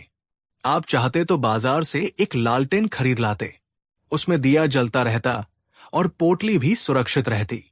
ये तो साधारण समझ की बात थी, ज्ञान की नहीं। मुल्ला जी का सिर शर्म से झुक गया। फिर बीरबल हकीम साहब की ओर मुड़े। हकीम साहब, मैंने आपसे धूप को पकड़कर लाने को कहा था। आपने उसे आईने में कैद करने की कोशिश की। अगर आप थोड़ी बुद्धि लगाते तो एक रुई का फाहा लेते, उसे सरसों के तेल में भिगोते और पोटली में रख लाते। कहते हैं सरसों का तेल धूप का अंश होता है। वो धूप की गर्मी और ऊर्जा को सोख लेता है। ये एक हकीम को तो पता ही होना चाहिए था। हकीम साहब का चेहरा देखने लायक था। उन्हें अपनी मूर्खता का एहसास हो चुका था। अंत में बीरबल सेनापति के पास गए। सेनापति जी, आपने हवा को कैद करने के लिए इतनी मेहनत की, पूरी रात जागते रहे। अगर आप बस अपनी बुद्धि का इस्तेमाल करते तो एक छोटा सा मिट्टी का घड़ा लेते, उसमें पानी भरते और उसे उल्टा करके इस पोटली में रख देते। घड़े के अंदर जो खाली जगह होती, उसमें हवा अपने आप कैद हो जाती, बिना किसी मेहनत के। ये सुनकर सेनापति घमंड सिंह की सारी हेकड़ी निकल गई। बीरबल ने बादशाह अकबर की ओर मुड़कर कहा, जहां पनाह, बुद्धिमानी बड़ी बड़ी किताबें पढ़ने या बड़ी बड़ी बातें करने में नहीं है। बुद्धिमानी है अपनी समझ का सही समय पर सही तरीके से इस्तेमाल करने में। इन तीनों ने अपने अहंकार में ये सोचा ही नहीं कि काम को आसानी से कैसे किया जा सकता है। इन्होंने मुश्किल रास्ता चुना और खुद को मूर्ख साबित कर दिया। पूरा दरबार बीरबल की बुद्धिमानी पर वाह वाह कर उठा। बादशाह अकबर अपनी हंसी नहीं रोक पा रहे थे। उन तीनों दरबारियों का चेहरा शर्मिंदगी से लाल हो गया था। उन्हें आज समझ आया था कि वे बीरबल से क्यों जलते थे। बीरबल मुश्किल काम को आसान बना देता था और वे लोग आसान काम को भी अपनी मूर्खता से मुश्किल बना लेते थे। उस दिन के बाद उन तीनों दरबारियों ने कभी बीरबल की बुद्धिमानी को चुनौती देने की हिम्मत नहीं की। उन्होंने एक बड़ा सबक सीखा था कि असली मूर्ख वो नहीं होता जिसके पास ज्ञान की कमी हो। असली मूर्ख तो वो होता है जो अपने अहंकार के कारण अपनी साधारण समझ का भी इस्तेमाल न कर पाए। और बीरबल ने एक बार फिर साबित कर दिया था कि एक छोटी सी चिंगारी घने जंगल को जलाने के लिए काफी होती है और बुद्धि की एक छोटी सी किरण बड़े बड़े अहंकारियों के अंधेरे को मिटाने के लिए काफी होती है। कहानी 5। उस दिन दीवाने खास का माहौल रोज की तरह ही था, लेकिन हवा में एक नई तरह की बेचैनी थी। इस बेचैनी का नाम था हकीम जफर। हकीम जफर को आए अभी कुछ ही महीने हुए थे, लेकिन दरबार में उसकी धाक जमने लगी थी। वो सिर्फ एक हकीम नहीं, बल्कि दर्शन, तर्कशास्त्र और साहित्य का भी बड़ा ज्ञाता था। उसकी भाषा में फारसी और अरबी के मुश्किल शब्दों का ऐसा जाल होता था कि सुनने वाले प्रभावित हुए बिना नहीं रह पाते थे। लेकिन हकीम जफर के दिल में एक कांटा था, और वो कांटा थे बीरबल। उसे ये बात बिल्कुल हजम नहीं होती थी कि एक साधारण, कम पढ़ा लिखा सा दिखने वाला व्यक्ति जो मुश्किल सवालों का जवाब ही देहाती मिसालों से देता है, वो शहंशाह का सबसे खास कैसे हो सकता है। उसे लगता था कि बीरबल की बुद्धिमानी असली नहीं, बल्कि चापलूसी और मक्कारी का नतीजा है। वो हर पल एक ऐसे मौके की तलाश में रहता था जहां वो बीरबल को पूरे दरबार के सामने जलील कर सके और शहंशाह को दिखा सके कि असली विद्वान कौन है। और आज उसे वो मौका मिलता हुआ दिख रहा था। अकबर ने कहा, आज हमारे जहन में एक सवाल उठ रहा है। आप सभी विद्वान लोग यहां मौजूद हैं। हमें बताइए, एक बुद्धिमान व्यक्ति और एक मूर्ख व्यक्ति में मूल अंतर क्या है? हम किताबी परिभाषाएं नहीं, बल्कि असल जिंदगी का सच जानना चाहते हैं। एक मंत्री ने अदब से झुकते हुए कहा, जहांपनाह, बुद्धिमान व्यक्ति सोच समझकर बोलता है, मूर्ख बिना सोचे बोलता है। दूसरे दरबारी ने कहा, आलीजा, बुद्धिमान अपने अनुभव से सीखता है, मूर्ख ठोकर खाकर भी नहीं सीखता। जवाब तो कई आए, पर किसी भी जवाब से शहंशाह अकबर के चेहरे पर संतुष्टि का भाव नहीं दिखा। तभी हकीम जफर आगे आया। ये उसी के लिए बना हुआ मंच था। हकीम जफर ने कहा, शहंशाह सलामत, आपकी इजाजत हो तो इस नाचीज की गुस्ताखी माफ की जाए। मेरे पूर्वजों ने इल्म के समंदर में जो गोते लगाए हैं, उनकी बदौलत मैं ये कह सकता हूं कि एक आकिल, बुद्धिमान और एक जाहिल, मूर्ख में फर्क सिर्फ इल्म का नहीं, इदराक का होता है। हकीम जफर ने अपनी बात जारी रखते हुए कहा, इसका अर्थ है, जहांपना, कि बुद्धिमान व्यक्ति चीजों को उनके सारतत्व के साथ समझता है, जबकि मूर्ख केवल बाहरी आवरण को देखता है। एक बुद्धिमान व्यक्ति इंसान और जानवर में फर्क कर सकता है, लेकिन एक मूर्ख के लिए कई बार दोनों एक समान ही होते हैं। अकबर ने प्रभावित होते हुए कहा, वाह हकीम साहब, वाह, आपने बहुत गहरी बात कही। इदराक यानी समझने की क्षमता। बीरबल, तुम इस बारे में क्या कहोगे? बीरबल ने अपनी वही शांत मुस्कान के साथ अदब से झुकते हुए कहा, जहांपनाह, हकीम साहब बहुत बड़े विद्वान हैं। उन्होंने बहुत बड़ी और गहरी बात कही। मैं तो एक साधारण आदमी हूं। मैं तो बस सीधी सादी भाषा में इतना ही जानता हूं कि बुद्धिमान वो है जो ये जानता है कि वो कितना कम जानता है, और मूर्ख वो है जो ये समझता है कि वो सब कुछ जानता है। अकबर ने हंसते हुए कहा, सुभान अल्लाह बीरबल, क्या बात कही है, सीधी, सरल, लेकिन सोने की तरह सच्ची। तुम्हारी यही अदा हमें सबसे ज्यादा पसंद है। तुम मुश्किल से मुश्किल बात को भी मक्खन की तरह समझा देते हो। शहंशाह की ये तारीफ हकीम जफर के सीने में तीर की तरह चुभ गई। उसका चेहरा तमतमा गया। उसने इतनी मेहनत से जो विद्वता का महल खड़ा किया था, बीरबल ने उसे एक ही फूंक में उड़ा दिया था। उसका अहंकार अब क्रोध में बदल चुका था, और उस क्रोध में उसने वो कर दिया जो उसे नहीं करना चाहिए था। हकीम जफर ने कहा, ये मक्खन नहीं, जहांपनाह, ये मक्कारी है, ये लफाजी है, ये सीधे सादे दरबारियों और खुद शहंशाह को धोखा देने की कला है, और मैं आज इस धोखे का पर्दाफाश करके रहूंगा। अकबर ने क्रोध से कहा, हकीम जफर, अपनी जुबान को लगाम दो। तुम भूल रहे हो कि तुम किसके सामने खड़े हो। हकीम जफर ने कहा, मैं नहीं भूला जहांपनाह, मैं तो बस आपको याद दिला रहा हूं कि आप एक ऐसे शख्स पर भरोसा कर रहे हैं जिसमें और एक जानवर में कोई खास फर्क नहीं है। अभी मैंने कहा था कि एक बुद्धिमान व्यक्ति इंसान और जानवर में फर्क कर सकता है। मैं ये कर सकता हूं। बीरबल ने अभी भी शांत रहते हुए कहा, हकीम साहब, आप कहना क्या चाहते हैं? कृपया साफ साफ कहिए। हकीम जफर ने एक कुटिल मुस्कान के साथ सीधे बीरबल की आंखों में देखते हुए कहा, मैं ये कहना चाहता हूं बीरबल, कि मैं एक इंसान और एक गधे में फर्क कर सकता हूं। मिसाल के तौर पर मेरे और तुम्हारे बीच जो फासला है वो महज चंद कदमों का है, लेकिन मेरे और एक गधे के बीच कितना फासला है, ये तुम बताओ। अकबर ने गरजते हुए कहा, खामोश, गुस्ताख, तुम्हारी ये मजाल। सिपाहियों, पकड़ लो इस बदतमीज को और डाल दो कालकोरे में। इसकी जुबान खींच ली जाएगी। सिपाही आगे बढ़े, लेकिन तभी बीरबल ने हाथ उठाकर उन्हें रोक दिया। सबकी नजरें हैरान थी। जिस शख्स का इतना बड़ा अपमान हुआ हो, वो अपने अपमान करने वाले को बचा रहा था।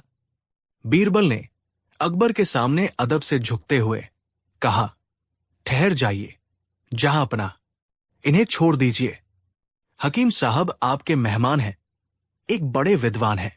हो सकता है इनसे कोई भूल हो गई हो, और वैसे भी ये मामला मेरे और हकीम साहब के बीच का है। इसका फैसला भी हम दोनों के बीच ही होना चाहिए। अगर आपकी इजाजत हो तो मैं हकीम साहब के सवाल का जवाब देना चाहूंगा। अब पूरा दरबार एक अखाड़े में तब्दील हो चुका था। एक तरफ था किताबी ज्ञान का घमंड और दूसरी तरफ थी जमीनी हकीकत की समझ। हकीम जफर विजयी मुस्कान के साथ खड़ा था। उसे लगा कि बीरबल अब या तो माफी मांगेगा या कोई बेवकूफी भरा जवाब देकर और ज्यादा जलील होगा। बीरबल ने हकीम जफर के ठीक सामने आकर रुकते हुए कहा, हकीम साहब, आपने बहुत ही पेचीदा सवाल पूछा है। आपने पूछा कि आपके और एक गधे के बीच कितना फासला है। यह तो बड़ा मुश्किल सवाल है, क्योंकि मैंने आज तक किसी गधे को नापा नहीं है। हकीम जफर ने कहा, तो मान लो अपनी हार, कह दो कि तुम्हारी अक्ल जवाब दे गई। बीरबल ने मुस्कुराते हुए कहा, नहीं हकीम साहब, हार कैसे मान लूं? जब सवाल पूछने वाला विद्वान आप जैसा हो तो जवाब तो ढूंढना ही पड़ेगा, लेकिन इसके लिए मुझे थोड़ा नापतोल करना पड़ेगा। अगर आप इजाजत दे तो। बीरबल ने फीते का एक सिरा हकीम जफर के पैरों के पास रखा। फिर वो धीरे धीरे पीछे हटने लगे, फीते को खोलते हुए। वो ठीक उसी जगह जाकर रुके जहां वो पहले खड़े थे। उन्होंने फीते को ध्यान से देखा, जैसे कोई बहुत बड़ा गणितज्ञ कोई मुश्किल गणना कर रहा हो। उन्होंने 2-3 बार अपनी उंगलियों पर कुछ गिना। फिर उन्होंने एक गहरी सांस ली और हकीम जफर की ओर देखा। बीरबल ने एकदम गंभीर चेहरा बनाकर कहा, हकीम साहब, बड़ी मेहनत और नापजों के बाद मैं आपके सवाल के जवाब तक पहुंच गया हूं। हकीम जफर ने कहा, तो बताओ, क्या जवाब है? बीरबल ने कहा, हकीम साहब, आपके और एक गधे के बीच ठीक 7 कदम और 4 उंगल का फासला है। एक पल के लिए दरबार में सन्नाटा रहा। किसी को कुछ समझ नहीं आया। 7 कदम और 4 उंगल, ये कैसा जवाब है? हकीम जफर भी चकरा गया। हकीम जफर ने चिढ़कर कहा, यह क्या बकवास है? तुमने ये कैसे नापा? तुम्हें कैसे पता चला? और अब आया बीरबल का वो वार जिसने इतिहास में अपना नाम दर्ज करा लिया। बीरबल ने बहुत ही मासूमियत और सीधेपन के साथ कहा, हकीम साहब, ये तो बहुत आसान था। अभी अभी जब मैंने आपके और मेरे बीच का फासला नापा तो वो ठीक 7 कदम और 4 उंगल ही निकला।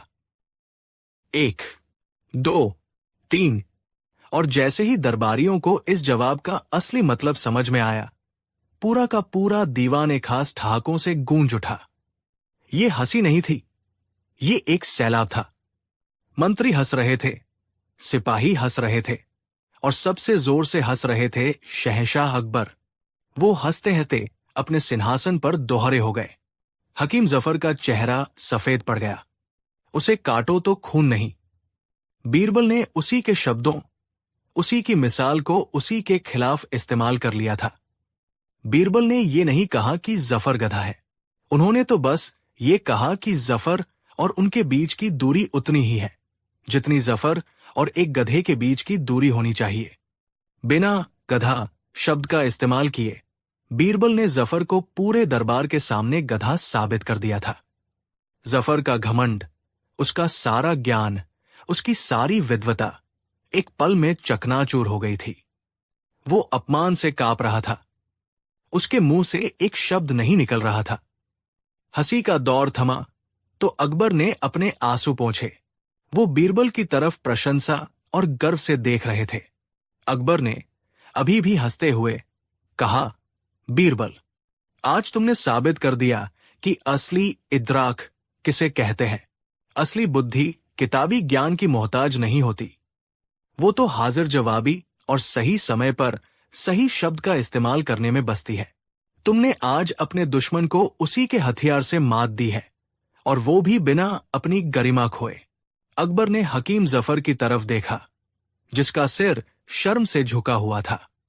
अकबर ने अब एक गंभीर स्वर में कहा, हकीम जफर, हमने तुम्हें तुम्हारी गुस्ताखी के लिए काल कोठरी में डालने का हुक्म दिया था, लेकिन बीरबल ने तुम्हें जो सजा दी है वो किसी भी काल कोठरी से बड़ी है।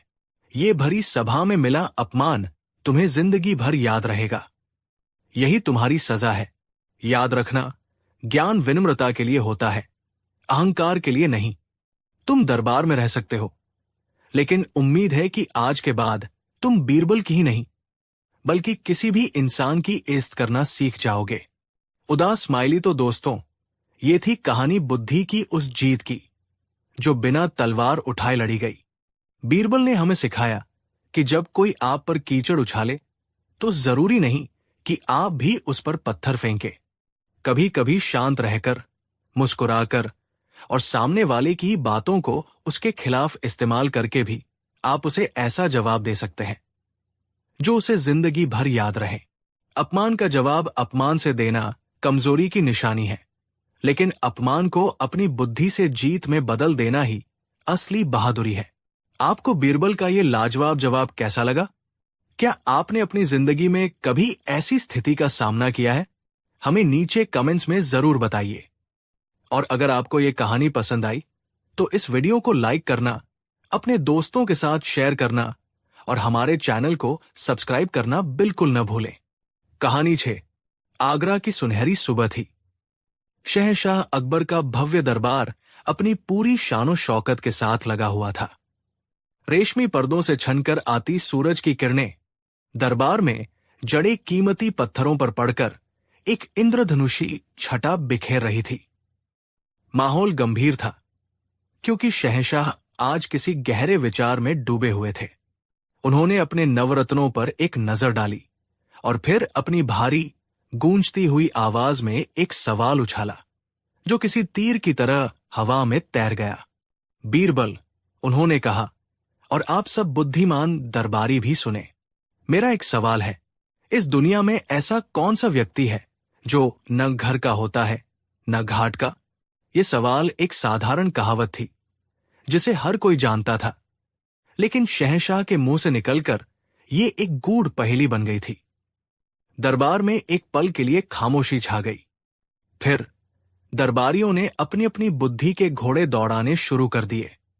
एक मोटे मंत्री ने, जो अपने खाने पीने के लिए मशहूर थे, खड़े होकर कहा, जहांपनाह, मेरे ख्याल से ऐसा व्यक्ति एक सन्यासी होता है।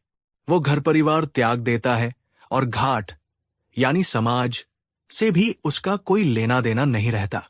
अकबर ने सिर हिलाया, पर उनके चेहरे पर संतुष्टि का भाव नहीं था।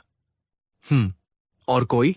एक अन्य दरबारी, जो हमेशा बीरबल से जलता था, बोला, आलम पनाह, ऐसा व्यक्ति एक पागल होता है। न उसका कोई घर होता है, न ही समाज में उसका कोई ठिकाना। एक के बाद एक कई जवाब आए। किसी ने भिखारी कहा, किसी ने भगोड़ा सैनिक, लेकिन कोई भी जवाब अकबर के मन को छू नहीं पा रहा था। उन्हें लग रहा था कि इन जवाबों में गहराई नहीं है, केवल शाब्दिक अर्थ है। उनकी नजरें अब बीरबल को खोज रही थी, जो हमेशा की तरह शांत भाव से चेहरे पर एक हल्की सी मुस्कान लिए सब कुछ देख सुन रहे थे। बीरबल, तुम चुप क्यों हो? अकबर ने पूछा। क्या तुम्हारे पास इस पहेली का कोई जवाब नहीं है? बीरबल अपनी जगह से उठे, अदब से सलाम किया और बोले, जहांपनाह, आपके सवाल में गहरा दर्शन छिपा है। इसका जवाब शब्दों में देना मुश्किल है। कहावतें जीवन के अनुभवों से जन्म लेती है, इसलिए इसका असली अर्थ भी किसी जीवंत उदाहरण से ही समझाया जा सकता है। अगर आप मुझे कुछ समय और थोड़ी स्वतंत्रता दें, तो मैं आपको केवल बताऊंगा नहीं, बल्कि दिखाऊंगा कि ऐसा व्यक्ति कौन होता है। अकबर की आंखों में चमक आ गई। वो जानते थे कि बीरबल अब किसी बड़ी योजना की भूमिका बांध रहे हैं। ठीक है बीरबल, तुम्हें पूरी स्वतंत्रता है। हमें तुम्हारे उस जीवंत उदाहरण का इंतजार रहेगा। उस दिन के बाद बीरबल ने अपनी योजना पर काम करना शुरू कर दिया। उनकी नजर आगरा के एक बहुत बड़े और धनी व्यापारी सेठ हीराचंद पर थी। हीराचंद अपनी दानवीरता और शहंशाह के प्रति अपनी वफादारी के लिए पूरे शहर में मशहूर था। वो मंदिरों में दान करता, गरीबों के लिए लंगर चलवाता और जब भी शहंशाह को जरूरत पड़ती शाही खजाने में बड़ी बड़ी रकमें जमा करवाता। बाहर से देखने पर वो एक आदर्श नागरिक लगता था, लेकिन बीरबल की पारखी नजरें उसकी चिकनी चुपड़ी बातों के पीछे छिपे लालच और अवसरवादिता को भांप चुकी थी। बीरबल को अपने गुप्तचरों से पता चला था कि सेठ हीराचंद जितना वफादार अकबर के प्रति दिखाता है, उतना ही संपर्क वो पड़ोसी राज्य रामपुर के सुल्तान आजम खान से भी बनाए हुए है। सुल्तान आजम खान और अकबर के बीच संबंध तनावपूर्ण थे। सुल्तान मन ही मन अकबर की बढ़ती ताकत से जलता था और मौके की तलाश में रहता था। हीराचंद का व्यापार रामपुर तक फैला हुआ था और वो अपनी दौलत को सुरक्षित रखने के लिए दोनों शासकों को खुश रखने की दोहरी नीति पर चल रहा था। वो अकबर को पैसा देता ताकि आगरा में उसका व्यापार फलता फूलता रहे और सुल्तान आजम खान को गुप्त रूप से तोहफे और रसद भेजता ताकि रामपुर में उसका कारोबार सुरक्षित रहे। बीरबल जानते थे कि हीराचंद ही उनकी पहेली का सही जवाब है, लेकिन इसे साबित करना था। कुछ हफ्तों बाद बीरबल एक शाम अकेले में शहंशाह अकबर से मिले। जहां अपना अब समय आ गया है उस व्यक्ति को सामने लाने का जो न घर का है न घाट का। अकबर उत्सुक हो गए। कैसे बीरबल? इसके लिए हमें एक छोटा सा नाटक करना होगा हुजूर, बीरबल ने अपनी योजना बताई। हम पूरे शहर में ये अफवाह फैलाएंगे कि रामपुर का सुल्तान एक बड़ी सेना के साथ आगरा पर चढ़ाई करने की तैयारी कर रहा है और हमारी सल्तनत इस समय आर्थिक संकट से गुजर रही है। इस संकट से उबरने के लिए आपने सभी धनी व्यापारियों पर एक विशेष वफादारी कर लगाने का फैसला किया है, जो उनकी संपत्ति का एक चौथाई हिस्सा होगा। अकबर थोड़ा झिझके, लेकिन बीरबल, इससे व्यापारी नाराज हो सकते हैं। बीरबल ने मुस्कुराकर कहा, जो वफादार होगा वो देश के लिए अपना सब कुछ दे देगा, और जो न घर का होगा न घाट का, वो अपनी असली रंगत दिखाएगा। अकबर योजना के लिए मान गए। अगले ही दिन शाही ढिंढोरचियों ने पूरे आगरा में ये ऐलान कर दिया। खबर आग की तरह फैल गई। शहर के व्यापारियों में हड़कंप मच गया। सेठ हीराचंद के तो जैसे पैरों तले जमीन ही खिसक गई। एक चौथाई संपत्ति, ये तो उसकी कमर तोड़ देगी। उसने सोचा, अगर मैंने ये कर दिया तो मेरा वर्षों का कमाया धन चला जाएगा, और अगर सुल्तान आजम खान ने सच में आगरा पर कब्जा कर लिया तो वो मुझे अकबर का समर्थक समझकर मेरी बची खुची संपत्ति भी लूट लेगा, और अगर मैंने कर नहीं दिया तो अकबर मुझे देशद्रोही समझकर कैद कर लेगा। वो एक ऐसी दुविधा में फंस गया था जहां हर रास्ता उसे बर्बादी की ओर ले जाता दिख रहा था। रात भर वो अपने कमरे में बेचैनी से टहलता रहा। उसकी पत्नी ने उसे समझाने की कोशिश की, स्वामी, हम शहंशाह की प्रजा है, उनकी सल्तनत में ही हमने ये सब कमाया है। देश पर संकट है तो हमें अपना कर्तव्य निभाना चाहिए। लेकिन हीराचंद का लालची मन कुछ और ही सोच रहा था। उसने फैसला किया, नहीं, मैं अपनी मेहनत की कमाई ऐसे बर्बाद नहीं होने दूंगा। सुल्तान आजम खान की ताकत बढ़ रही है। सही यही है कि मैं अपनी सारी जमा पूंजी, सोना चांदी लेकर रातों रात रामपुर चला जाऊं। वहां सुल्तान मेरा स्वागत करेगा, क्योंकि मैंने मुश्किल समय में उसकी मदद की है। मैं वहां एक नया और भी बड़ा कारोबार शुरू करूंगा। उसने अपनी मूर्खता में ये मान लिया कि एक धोखेबाज का स्वागत दूसरी जगह किसी नायक की तरह होगा। उसी रात उसने अपनी सबसे कीमती चीजें, हीरे, जवाहरात, सोने की मोहरें कई संदूकों में भरी और कुछ वफादार नौकरों के साथ बैलगाड़ियों में लादकर चुपके से शहर के दक्षिणी दरवाजे से निकल गया। वो ये नहीं जानता था कि बीरबल के जासूस हर पल उस पर नजर रखे हुए थे। कई दिनों की कठिन यात्रा के बाद थकाहारा हीराचंद रामपुर की सीमा पर पहुंचा। उसका दिल जोर जोर से धड़क रहा था। उसने अपने आगमन की सूचना सुल्तान आजम खान तक भिजवाई, इस उम्मीद में कि उसका भव्य स्वागत किया जाएगा। उसे सीमा पर ही एक शिविर में रुकने को कहा गया। घंटों बीत गए, फिर पूरी एक रात गुजर गई। हीराचंद की बेचैनी बढ़ती जा रही थी। अगले दिन दोपहर में सुल्तान के कुछ सैनिक आए और उसे अपने साथ चलने को कहा। हीराचंद को लगा कि उसे दरबार में बुलाया जा रहा है, लेकिन उसे दरबार के बजाय एक सुनसान जगह पर ले जाया गया, जहां सुल्तान आजम खान खुद अपने कुछ खास सिपाहियों के साथ मौजूद था। सुल्तान के चेहरे पर स्वागत का कोई भाव नहीं था, बल्कि एक कठोर और घृणा भरी मुस्कान थी। तो तुम हो सेठ हीराचंद, सुल्तान ने व्यंग्य से कहा। आगरा के महान दानवीर और शहंशाह अकबर के परम भक्त। हीराचंद कांपने लगा। सुल्तान सलामत, मैं तो आपकी शरण में आया हूं। मैं हमेशा से आपका शुभ चिंतक रहा हूं।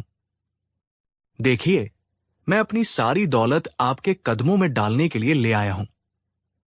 सुल्तान आजम खान जोर से हंसा, एक ऐसा हंसी जिसमें जहर घुला था।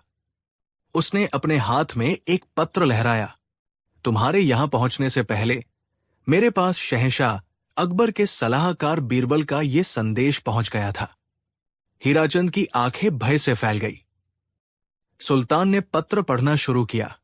सुल्तान सलामत, सेठ हीराचंद नाम का एक व्यापारी अपनी दौलत लेकर आपके राज्य की ओर आ रहा होगा।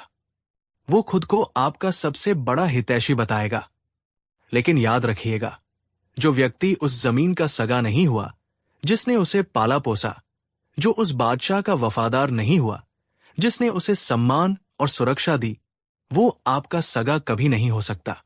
आज वो अपनी दौलत बचाने के लिए अपने घर से भागा है, कल वो इससे भी बड़ा लालच मिलने पर आपके घर में आग लगा देगा। एक गद्दार की दोस्ती एक सांप के आलिंगन से भी ज्यादा खतरनाक होती है। उसे शरण देना अपनी आस्तीन में सांप पालने जैसा है। आगे आपकी मर्जी। पत्र सुनकर हीराचंद के होश उड़ गए। सुल्तान ने घृणा से उसकी ओर देखा। बीरबल ने सच कहा है, जो अपने घर का नहीं हुआ, वो किसी और का क्या होगा। मुझे वफादार दुश्मन पसंद है, लेकिन तुम जैसे गद्दार दोस्तों से तो खुदा बचाए। मुझे तुम्हारी या तुम्हारी इस दौलत की कोई जरूरत नहीं है। तुम जैसे लोगों पर भरोसा करना अपनी कब्र खुद खोदने जैसा है। दफा हो जाओ यहां से। रामपुर की सरजमी पर तुम्हारे जैसे गद्दार के लिए कोई जगह नहीं है। सुल्तान के सिपाहियों ने हीराचंद के सारे संदूक छीन लिए और उसे धक्के मारकर रामपुर की सीमा से बाहर खदेड़ दिया। अब सेठ हीराचंद के पास कुछ नहीं बचा था, न दौलत न सम्मान। वो अपमानित, टूटा हुआ और अकेला था। रामपुर ने उसे ठुकरा दिया था। अब उसके पास आगरा लौटने के सिवा कोई चारा नहीं था। भारी मन से, भूखे प्यासे, फटेहाल हालत में जब वो वापस आगरा की सीमा में दाखिल हुआ, तो अकबर के सिपाही पहले से ही उसका इंतजार कर रहे थे। उसे गिरफ्तार करके जंजीरों में जकड़कर सीधे दरबार में पेश किया गया। दरबार खचाखच भरा था। शहंशाह अकबर अपने सिंहासन पर विराजमान थे और उनकी बगल में बीरबल खड़े थे। जंजीरों में जकड़ा हीराचंद सिर झुकाए खड़ा था। अकबर ने अपनी गूंजती आवाज में पूछा, बीरबल, कई दिन बीत गए, क्या तुम्हें मेरी पहेली का जवाब मिला? कौन है वो व्यक्ति जो न घर का होता है न घाट का? बीरबल मुस्कुराए। उन्होंने जंजीरों में जकड़े कांपते हुए हीराचंद की ओर इशारा किया और पूरे दरबार के सामने ऐलान किया, जहांपनाह, ये है वो व्यक्ति। उन्होंने अपनी बात स्पष्ट की। सेठ हीराचंद के लिए आगरा उसका घर था। यहां उसे इज्जत मिली, दौलत मिली, सुरक्षा मिली। ये उसकी अपनी जमीन थी और रामपुर उसके लिए घाट था, एक दूसरा किनारा, एक अवसरवादी विकल्प जिसे वो मुश्किल समय के लिए बचाकर रखना चाहता था। इसने अपने घर के प्रति वफादारी नहीं निभाई, ये सोचकर कि घाट इसे अपना लेगा।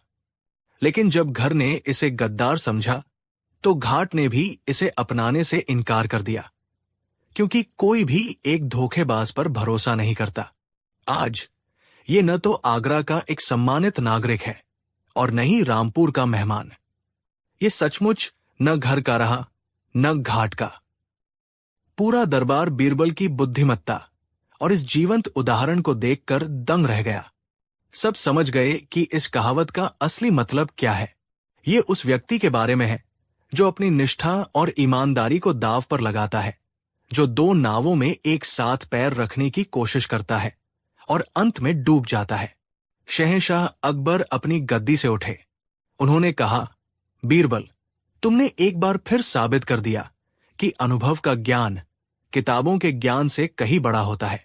उन्होंने हीराचंद को उसकी गद्दारी के लिए देश निकाला दे दिया और उसकी जब्त की गई दौलत को सल्तनत के खजाने और गरीबों में बांटने का हुक्म दिया। उस दिन के बाद हर कोई उस कहावत का गहरा और सच्चा अर्थ समझ चुका था।